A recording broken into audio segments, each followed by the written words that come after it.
Je tiens à témoigner de ce que le Seigneur a fait pour moi. Parce qu'en 2003, fin 2003, j'étais malade. J'étais sérieusement malade. C'est-à-dire j'avais la tension et je prenais Ecasy et comprimé contre la tension. Et tout cela remontait déjà à plus d'1 an. C'est-à-dire que la situation perdurait pour 1 an, disons. voilà. Ok. Et c'est comme ça que la prophétesse va m'appeler. On était un samedi, non, vendredi plutôt, le 28. Je me rappelle de la date parce que c'était la veille du mariage de mon petit frère. Et la prophétesse m'appelle, elle me dit, Firmin, il faut que je te voie parce que le Seigneur m'a montré ce qui t'embête, pourquoi ta vie, tu as des problèmes. Je dis, ah bon? Il me dit, oui. Je dis, bon, je sais pas. Il me dit, bon, écoute, c'était le matin, il me dit, à midi, est-ce que tu es à la maison? Je dis, bon, je serai là. Et puis à midi, elle est arrivée. Elle me dit, voilà, tu as quelque chose qui te dérange. Je dis, cette chose, c'est quoi? Elle me dit, je sais pas, le Seigneur m'a montré que tu avais quelque chose, je voulais te prendre ça. On se disputait ça comme ça et tout. Et je dis, non, je ne vois pas ce que ça peut être. Déjà, moi, je ne vais pas chez les marabouts. Je n'ai rien, je n'ai pas d'amulette, je ne connais pas d'Enganga, tout ce monde-là. Je ne vois pas ce que ça peut bien être. Et puis, c'est comme ça qu'en parlant, on a continué à discuter. Et puis, je me suis rappelé que lors d'un séjour à Méduneux, au village, on avait fait une fête, c'était en 2002, c'est-à-dire 1 an avant, commémorativement à la mort de mon grand-père. Et lors de cette cérémonie, il y avait un gosé qu'on avait organisé. Et il y avait tout, hein. Il y avait le gosé, les choses traditionnelles. C'était vraiment une grande fête, c'était comme un retrait d'œil. Et puis au petit matin, à 5 h du matin, on nous avait appelés tous, les enfants, les petits-enfants, à venir prendre la bénédiction. Bon, c'est de coutume. Donc on était sortis à 5 h du matin, tout le monde était fatigué, il dormait encore. Et puis on était en rang. Et c'est comme ça qu'on m'a remis un petit sachet, de la cendre emballée dans du papier. En fait, c'était un petit sachet comme ça là. Et on m'a dit non, ça c'est pour la chance. Il faut mettre ça dans ton parfum pour avoir la chance. Je dis ok, j'ai pris. Pour moi, on donnait ça à tout le monde, donc ça ne me posait pas de problème. J'ai pris, j'ai mis dans la poche. Et après ça, on s'est retrouvé à Libreville. Et au sortir de la douche, pendant que je défaisais mes paquets, ce paquet est tombé, ce petit sachet est tombé. Ah, je me suis rappelé, j'ai pris ça, j'ai envoyé la ménagère m'acheter un bien-être, parce que tous mes parfums étaient vaporisateurs, donc je ne peux pas mettre ça dedans. La ménagère est partie m'acheter le bien-être, je suis allé à la douche, et j'ai pris cette sonde-là, j'ai mis dans le bien-être, j'ai secoué, le bien-être est devenu noir, et puis je me suis parfumé de ça.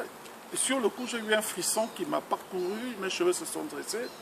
Je trouvais ça bizarre, j'ai dit, bon, c'est peut-être le froid de la douche, la clim, tout ça là.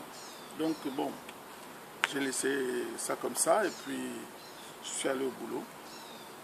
Là, on est donc en fin 2002, quand on revient de Méduneux. Et c'est là qu'a commencé dans ma vie une série d'événements, des accidents. Toutes mes voitures, j'avais 3 voitures, je les ai cassées en moins d'1 an. Le boulot, ça n'allait pas. Toutes mes affaires, vraiment, ma vie était en lambeaux. C'était la catastrophe. Et moi-même, je ne me sentais pas bien. J'étais, comme je vous le disais tantôt, j'étais malade. Donc, au retour de Paris, on est en fin 2003.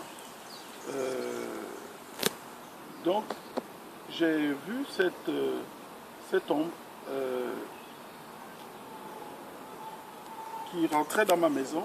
Elle est rentrée par le salon. C'était une ombre comme quelque chose de noir qui bougeait, qui avait des yeux rouges, je me rappelle. Je voyais que cette chose avait des yeux et qui est rentrée par le salon, par le couloir, jusqu'à ma chambre et qui venait sur moi. Et là, je voulus bouger. Je n'arrivais pas à bouger, j'étais comme ligoté. Je voulus crier, je n'arrivais pas à crier, j'étais muselé, je ne pouvais pas bouger. Et cette chose avançait sur moi. Et vraiment, j'étais dans la panique. Je voyais que ma femme était à côté de moi. Je voulais la réveiller, mais je n'arrivais pas à la réveiller. Et la chose venait de plus en plus sur moi. Ça pouvait rentrer en moi. Et c'est comme ça que j'ai eu la pensée de Jésus. J'ai pensé Jésus. J'ai seulement dit Seigneur Jésus. J'ai dit quelque chose comme ça. Au nom de Jésus, Seigneur Jésus. En fait, j'ai prononcé le nom de Jésus. Et il y a eu des éclairs. Donc, dès que j'ai dit Jésus-Christ de Nazareth, il y a eu des éclairs. Seigneur Jésus, sauve-moi, il y a eu des éclairs. Donc cette chose était, les éclairs foudroyaient cette chose, et cette chose s'agitait, et moi je ne faisais que penser Jésus, Jésus, Jésus, et c'est comme ça que la chose, pouf, elle a disparu, et je me suis réveillé. Ok, alors si je comprends bien, vous étiez sans voix, vous étiez comme muselé, vous ne pouviez pas sortir un mot. J'étais muselé. Mais le seul mot qui a pu sortir, c'était Jésus-Christ. Wow. Voilà. Et quand je disais Jésus-Christ, Wow. Jésus-Christ, Jésus sauve-moi, et là, il y avait la foudre, il y avait des éclairs dans ma chambre, il y avait vraiment, je voyais des éclairs, des éclairs, et la chose a disparu, et je réalise à ce moment précis que je dormais. En fait, c'est là que parce que c'était tellement réel que pour moi, c'était pas dans le sommeil, c'était pas un rêve, c'était réel. Et c'est quand la chose disparaît que je réalise que non, mais j'étais sur une autre dimension, en fait. Et je réveille ma femme, et je lui dis, mais depuis que je m'agite, elle me dit non, j'ai rien senti. Je dis, comment tu n'as rien senti? Et là, je dis à ma femme, il fallait voir tes parents parce que tu dois avoir des choses sur toi. Parce que je crois que c'est peut-être des histoires des Bumba Yano que vous avez chez vous, les Benga. Donc, vraiment, j'ai accusé ma femme. Je me suis levé, je me suis habillé, j'ai pris ma voiture, je suis parti. J'ai roulé dans Libreville, j'ai pris une chambre d'hôtel, je suis resté 3-4 mois. Je suis allé voir mes beaux-parents après. Et je leur ai dit qu'il fallait qu'ils s'occupent de leur fille, qu'elle avait des problèmes. Bon, malheureusement, mes beaux-parents ont tout nié. Et puis, on est resté comme ça. Et c'est après qu'on a recommencé à se voir. Et puis, on a refait la paix. On est revenu à la maison. Et tout ça, cette expérience, vous l'avez eue durant quelle période? Là, c'était juste entre mai et juin 2003. Ok. Ouais, et c'est vers septembre, non, c'est en novembre 2000, fin novembre 2028, novembre 2003, que la prophétesse m'appelle pour me dire que voilà, le Seigneur m'a dit que voilà, tu avais un truc. Environ un an après. Voilà, un an après. Ok. Donc c'est comme ça que... vous avez réussi à restaurer votre couple? J'ai restauré mon couple, j'ai recommencé, le médecin m'avait diagnostiqué que j'avais la tension, je prenais Ecaside et voilà, on a recommencé tranquillement, les enfants sont repartis à l'école, mais je n'étais pas bien, j'étais toujours malade et c'est comme ça que la prophétesse m'appelle et voilà, je l'ai attendu ce jour-là, le vendredi à midi, elle est venue à la maison et puis elle me dit voilà, le Seigneur m'a montré ce qui te dérange. Et là je lui dis bon, je ne vois pas ce que ça peut être. Donc pendant qu'on parlait, je me suis rappelé de ces trucs-là, ce parfum que j'avais ramené du village, que j'avais utilisé je ne sais pas combien de fois pendant l'année, peut-être 3-4 fois ou un peu plus. Et je me suis levé, j'ai pensé à ça comme ça, je me suis levé, ça vient dire à la prophétesse. Je suis allé dans ma chambre et j'ai commencé à fouiller partout. Je ne trouvais pas ça parce que... Et j'ai trouvé ça au fond d'un carton, c'était abandonné au fond d'un carton. Et quand j'ai pris ça en sortant de ma chambre, la prophétesse m'a vu, elle s'est levée tout de suite. Elle me dit, oui, mais voilà, c'est ça que le Seigneur m'a montré, c'est ça qui te dérange. Je lui ai dit, mais ça, c'est au village qu'on m'a donné ça. C'est à Médounou, c'est pendant qu'on faisait le truc l'année dernière pour les 20 ans de la mort du grand-père, parce que moi, mon grand-père est mort en 82. Donc en 2002, ça faisait 20 ans qu'il était mort, on avait fait une grande cérémonie. Donc j'explique à la prophétesse, c'est à Médounou qu'on nous a donné ça et tout. Tu n'étais pas? Elle me dit, non, moi je n'étais pas. Je dis, mais voilà, on m'a donné ça, on m'a dit c'est pour les chants, c'est toi. Elle me dit, non, viens, on va prier. Donc on est parti dans la chambre, je ne savais pas prier, elle m'a dit, tu répètes après moi. On a prié, prié, prié pendant plus de 15 minutes.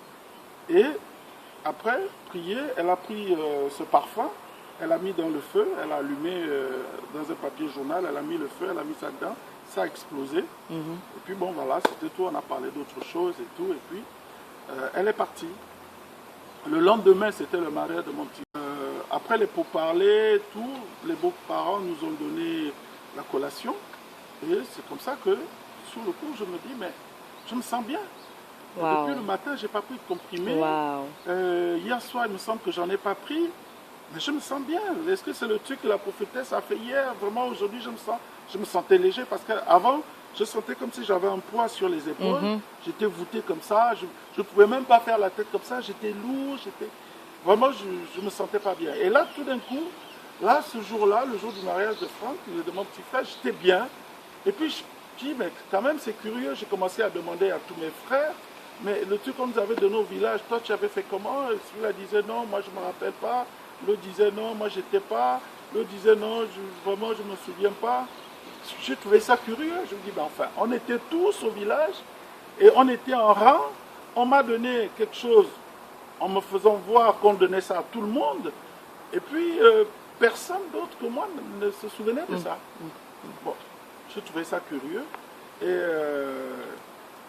le mariage était fini, tout s'était bien passé.